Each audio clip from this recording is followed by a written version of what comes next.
Hello, what up, guys? Welcome back to my YouTube channel. It's your boy, Famous Nelson. And today I want to show you guys how to arrange your reggae drum pattern as a beginner. So please, in case you're new here, don't forget to subscribe and click on the bell icon for more tutorials. So let's get started. I'm using a tempo of 80 BPM. And as you can see, I already have my drums loaded, so you can hear the way they all sound. So let's start arranging our drum pattern. So let's start with a kick. It's very easy. And let's layer it with a rim.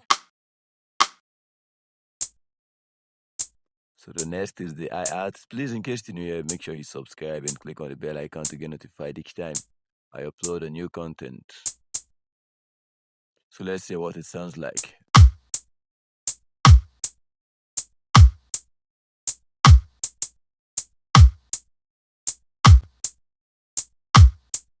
So I believe you can hear the reggae vibe already. So let's add the percussion and very easy way. So let's copy and paste it at the front.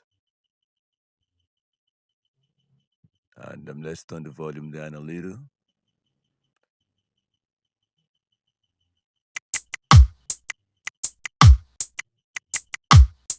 So you can feel that reggae rhythm already. So let's add the other things.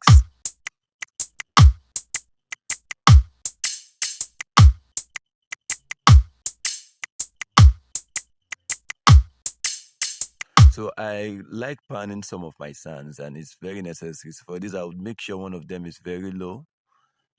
You see, one of them is lower than the other one. So I pan one to the left and pan one to the right. So take notes. So you can see, you can hear the way they are sounding. So when making your beat, always make sure you are mixing your sounds so they don't sound like trash. And please, in case you watch this video to this point, don't forget to give this video a thumbs up. And make sure you subscribe to my channel if you're new here. Let's see. So let's swing our instrumental. And let's turn down the volumes of these percussions. I don't like my percussions being too loud. So I believe you can feel the reggae vibe. So and this is how you create your reggae drum pattern. There are many ways, there are different reggae drum pattern, and I'll teach you them as time goes on. Just subscribe for more tutorials. In my next video, I'll teach you guys how to make a complete reggae instrumental, like adding your bass. Please subscribe for more tutorials. See you guys in my next video. Bye.